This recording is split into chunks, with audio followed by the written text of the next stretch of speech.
Hello everyone. We are done with transpiration where we discussed what are the different kinds of transpiration, what is transpiration actually, as well as we saw how to measure the rate of water intake in transpiration, okay, by the Ganong's potometer, okay, as well as we have seen what are the different steps of it. Okay, I hope you are clear with Ganong's potometer. In Ganong's potometer, what do? We are inserting an air bubble, right? We are inserting the air bubble in the capillary. And how do we insert the air bubble in the capillary? We are inserting it by just lifting the bent capillary so that the colored water, okay, so that the colored water in the air may get sucked in due to the suctional pull. Okay, this is how we insert the air bubble in this particular capillary tube. Okay, so this is how we are inserting it. Fine. Then if you see, there is a small little hole inside the capillary tube. That's the reason the water has entered into it. Okay, then we saw what are the kinds of transpiration, that is stomatal, then cuticular and lenticular transpiration. All these things we saw, as well as we saw that how transpiration takes place most, the magnitude of transpiration is more, or the rate of transpiration is more at the lower surface rather than that on the upper surface. Then we saw what are the external internal factors affecting transpiration, how are the adaptations like the sunken stomata, the fewer stomata, the narrow leaves, all these things, all these aspects we have seen. Then we have also seen what is the use of transpiration, that transpiration helps in the cooling effect as well as suction force and distribution of water and mineral salts. Then I explained you what is actually guttation. We said that guttation is nothing but the leaves of certain plants which are exhibiting droplets of water in their margins, right? These water droplets are given up by the special pore bearing structures called as the hydrathoids. Okay, the hydrathoids will be giving out some water on the leaves, and this is the we can see that this is called as the guttation process, right? So these water droplets are given out by the guttation process. Now there is, then I explained you what is a big this whole procedure of transpiration, like from the root then to the stem and then to the leaf. Then after this we are going to see the basic differences in guttation and transpiration. So here we discuss that transpiration is the water which is lost in the form of vapor. Okay, but here in guttation it is because of the formation of water droplets. Then here we can say that here only pure water changes into water vapor. Here the water lost, okay, the water lost contains mineral salts, okay, mineral salts which is in the form of with mineral salts in the solution. Then here water vapor is lost through stomata. So pure water only changes into water vapor. Here all the mineral salts are changing into the solution. Water vapor is lost by the stomata, lenticels and cuticle. Okay, this all which we, that's the reason we have studied the different types of transpiration in this, right? The cuticular, then the stomatal and then the lenticular. So here water is lost through the pores which are called as hydrathoids. Here water is given about by stomata, lenticels and cuticle, here only by hydrathoids. Here the transpiration leads to the loss of turgidity of the leaf cells and then they cause wilting. Here no effect on the turgidity. Here stomatal transpiration guarded by the regulated by guard cells. Here because of the opening of hydrathoids cannot be regulated. It occurs in the presence of sunlight, here at night or early in the morning. It cools the plant body, it has no cooling effect. Here it is occurring in dry conditions and here it is occurring in humid conditions. So these are basic differences between transpiration and guttation. Both these processes are giving out water, but how? This is in the form of water vapor and this in the form of water droplets. So here we conclude this lesson which is called as which is transpiration. Okay, so here I conclude the lesson and now we will be going to the next one which is called as photosynthesis. Now here I request you all to complete the question answers till this lesson.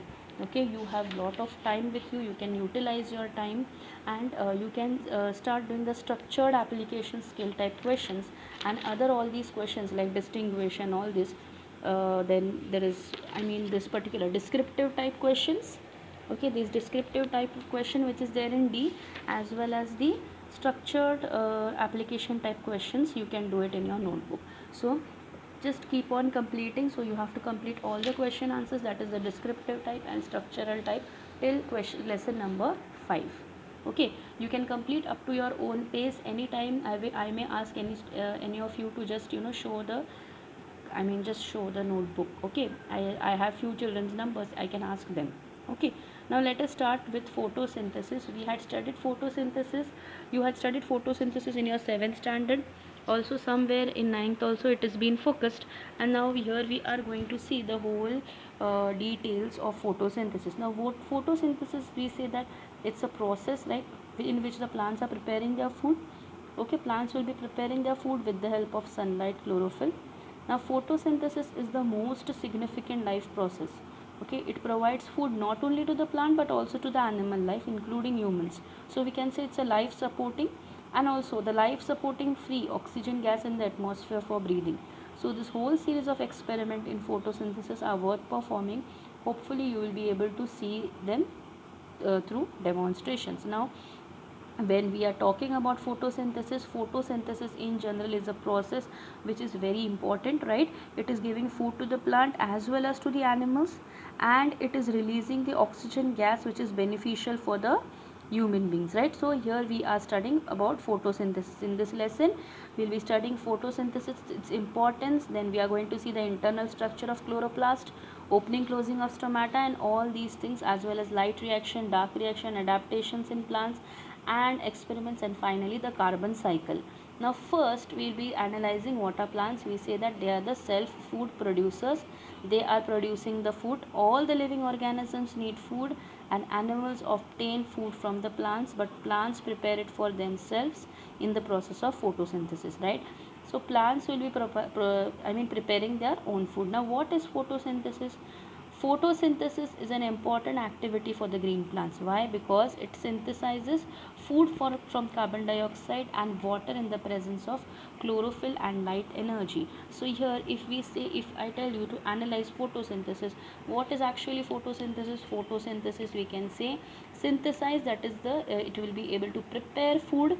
Okay, it prepares food from what? From carbon dioxide and water. So carbon dioxide and water, as well as we can say that chlorophyll and light energy. So here carbon dioxide and water are the reactants, and chlorophyll and light energy are the we can say they are present in this reaction. Now finally photosynthesis is nothing but a process by which living plant cells contain chlorophyll, produce food substance, that is glucose and starch, right? So here we can say glucose and starch.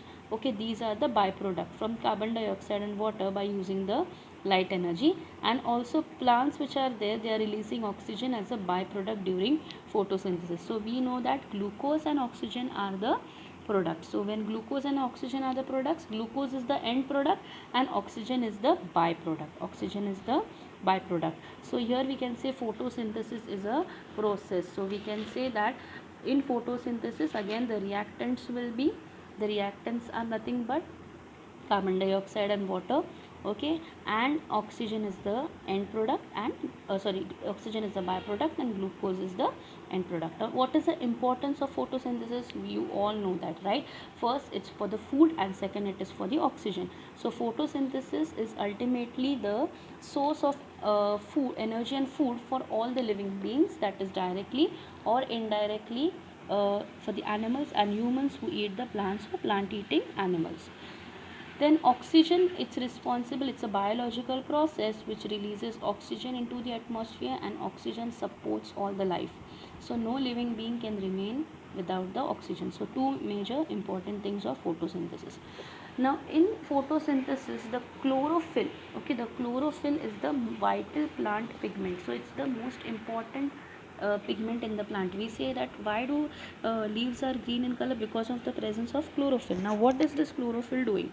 Now chlorophyll which is there, it's the green pigment which is found in the plants, and it is contained of microscopic cell organelles which are called as the chloroplast. So inside the chlorophyll there are these microscopic cell organelles which are called as chloroplast. Now how are these chloroplasts? So you can see a small diagram of the chloroplast. So this is a diagram of chloroplast. Inside the chloroplast you can see that there are oval bodies. Okay, these are some oval bodies which are there, right, bounded by a double membrane. So this oval body which is there, it has a double membrane surrounding, and in the interior of it, inside it, you can see that there are like these flattened sacs. Okay, flattened sacs means like this, like you can see a like these round little thing, just like that chocolate which is the choco pie, right? Just like that, you can see these are nothing but the thylakoids, which are flattened sacs. And these thylakoids are arranged in a form of a pile. Okay, and this pile itself is called as the grana. Okay, and this grana, okay, it's living in a colorless liquid. This colorless liquid is nothing but the stroma. Okay, this is a colorless liquid which is stroma. So we can say chlorophyll contains chloroplast, and this chloroplast which is there, it is surrounded with a double membrane. So you can see chloroplast envelope, two membranes, inner and outer. So it's surrounded with a double membrane. Inside it you can see some flattened sacs are there, which are called as thylakoids, and these thylakoids are arranged in a pile, which is called as grana. Okay, and this grana is present in colorless liquid, which is called as a stroma. Now there can be 40 to 50 chloroplast in a cell, and the pigment chlorophyll is contained in the walls of this thylakoids. Okay, now it's a highly complex substance composed of carbon, hydrogen, oxygen, nitrogen and magnesium. So this pigment of chlorophyll is which is there, it's present in this thylakoids, and this thylakoids is a very complex substance which is having carbon, hydrogen, oxygen, nitrogen and magnesium. Now where are these chloroplasts mainly? These chloroplasts are mainly contained in the mesophyll cells located between upper and lower epidermis of palisade cells and spongy cells. So here these chloroplasts which are there, they are basically they are present near between the upper epidermis of these mesophyll cells. Okay, where they are present near this mesophyll cells. Okay, then these are found in the guard cells of the also found in the guard cell of the stomata. So these particular cells are also found near the guard cells of the stomata.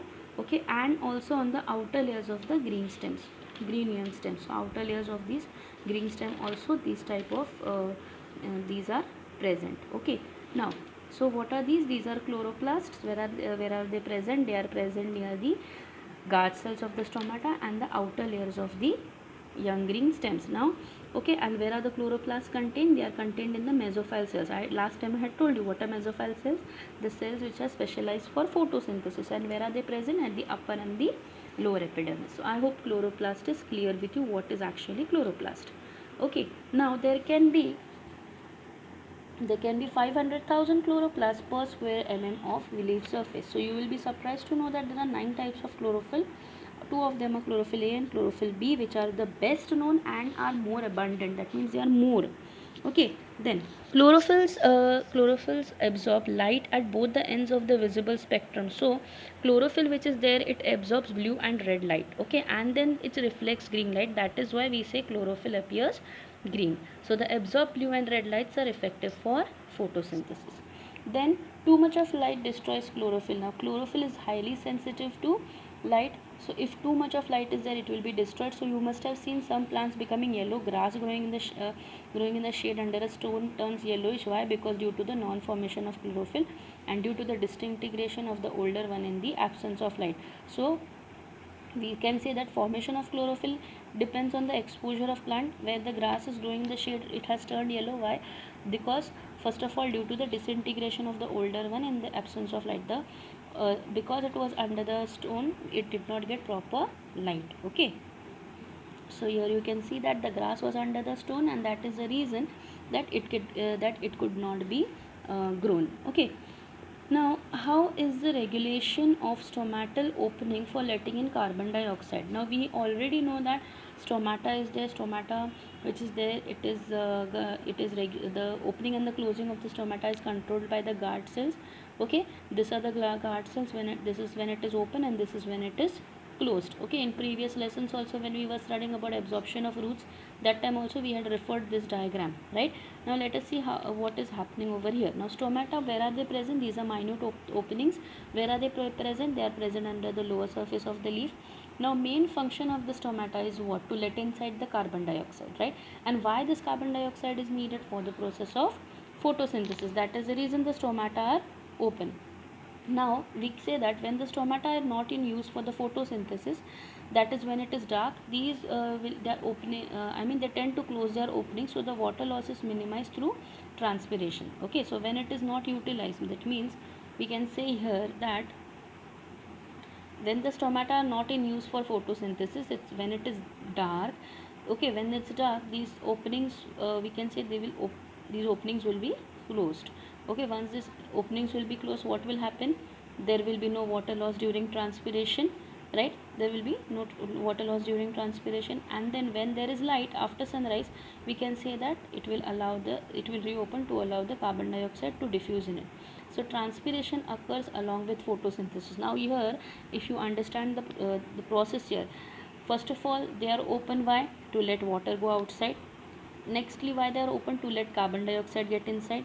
Yes or no? Transpiration process, loss of water and carbon dioxide getting diffused with it. So due to this process, what we can say, okay, what we can say by this, that transpiration is the price which the plant pays for photosynthesis. So transpiration is the price which the plant is paying for the photosynthesis, right? So closing and opening of the stomata are on the account of the movement of water in and out of the guard cells. So they have a thick inner wall will be facing the opening and thin outer wall of the opposite sides. Their cytoplasm contains chloroplast. So you can see in figure 6.2 how it is. 6.2, because of the opening and the closing of the stomata, the guard cells are turgid. You can see the stomata's mouth is open, the guard cells are flaccid here, and the stomata's mouth is closed. So we can say that the opening and the closing is controlled by the guard cells, as well as the closing and opening is account of the how much water is getting inside and how much water is going out of the guard cells.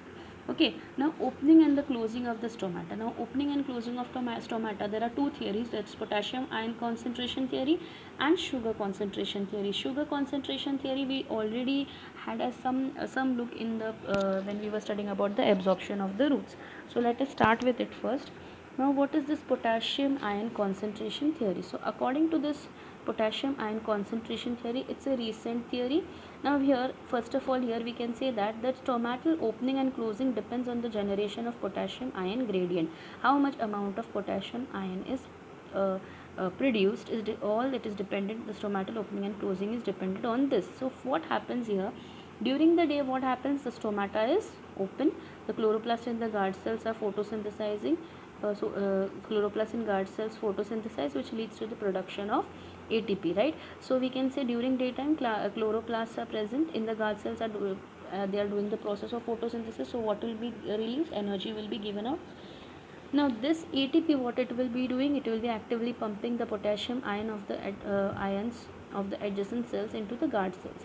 So potassium ion what will be happening? The potassium ion will be of the adjacent cell, that means side by side will be given to the guard cells.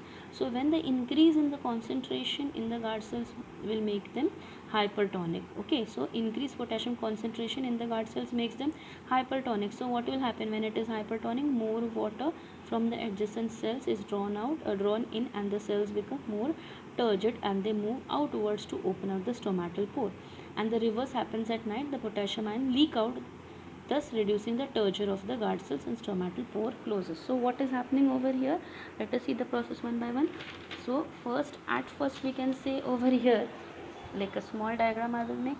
First we will say that the chloroplast which are there,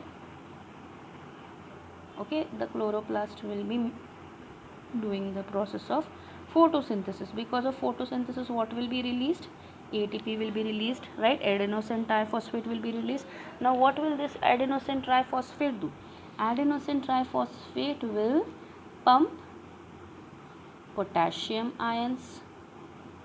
Okay, where will it pump at potassium ions? So into the adjacent cells. So adjacent cells, potassium ions will be, ATP will be used to actively pump, ATP is used to actively pump potassium ions into the adjacent cells. And these adjacent cells, where it will be passing it? It will be passing to the guard cells. So when this potassium ion goes to the guard cells, okay, what happens here? These guard cells will become hypertonic. You know what is hypertonic? Increase in the concentration. If the concentration is more, so more and more water from the adjacent cells is drawn and the cells become more turgid. So more and more water will be drawn. So more and more water will be drawn. Okay, so more and more water will be drawn from the adjacent cells and the cells will become turgid. So more and more, here concentration is more, so what will happen, more and more water will be drawn from here, so these cells will become turgid. Okay, and they move outwards to open the stomatal pore. Okay, so here, so more water from the adjacent cells is drawn in and the cells become more turgid, so they move outwards to open out and the stomatal pore, and the reverse happens at night when the potassium ions leaked out due to the turgor or the guard cells. So this is what happens actually. So increased concentration in guard cells will make them hypertonic. So once they are hypertonic, what will happen, more water from the adjacent cell is drawn in, so these water from the adjacent cells will be drawn in. Okay, once the water is drawn in, these cells will become turgid. Which cells? The guard cells. Okay, they will be giving water over here, so once the water is given, the guard cells become turgid. Once they become turgid, they will open up, and what will happen from the stomatal pore. So and the reverse is happening at right reverse, the potassium ions will be leaked out. Okay, reducing the turgor and the stomatal pore closes. So I hope you understood. How is the procedure? Chloroplast will be performing photosynthesis. ATP is released. ATP actively transfers the pumps the potassium ions into adjacent cells, and then it reaches the guard cells. Now the guards, there is an increase in concentration, so it has become hypertonic. Okay, now these, what will happen, so what will happen, more and more water from the adjacent cells is drawn in. So from the adjacent cells, more will be drawn into the guard cells and they will become turgid and they will open the stomatal pore. So this is how the potassium ion concentration theory works. Okay, then sugar concentration theory. Okay, now this is the old theory. So sugar concentration theory, what happens, guard cells begin because of the photosynthesis process, the sugar produced during the process increases osmotic pressure, which draws in water from the adjoining cells due to endoosmosis, right? Endoosmosis means what? Inward diffusion of water, right? So because the and when we are talking about osmosis, it is the movement of water molecules from the high concentration to the low concentration. So we can say the cells, inside the cells, these water will be getting inside. Okay, because of the concentration is high, so these guard cells will become turgid and they will bulge. So once they are turgid and bulge, what will happen, they will open their pores, and finally we can say that this diffusion of gases will take, fulfilling the need for photosynthesis and allowing transpiration. This sugar concentration theory we had studied in the previous lesson. So this is how we can say that the process of transpiration is taking place. Sugar concentration theory, understanding this, sugar, glucose will be produced during photosynthesis, right? And finally because of the endoosmosis process, guard cells will become turgid and bulge outwards. Okay, so this is how these two theories are, that is potassium ion concentration and sugar concentration. Now closing of stomata, if any reason water content in the leaf is reduced, what will happen, water is drawn out of the guard cells, so they will become flaccid, and as a result they will become, what we can say, their inner thick walls straighten to close the stomata. So inner thick walls straighten to close the stomata is like this. So inner thick walls are straightened to to show that stomatal openings are closed. Okay, so this is how the process of that is stomatal opening takes place. So here when we are talking about the sugar concentration, you can refer to turgor in the opening and closing of stomata. So here what is responsible, is the turgor pressure. Okay, so I hope these all points are very clear. Rest of the thing we will be continuing next time. Take care, children.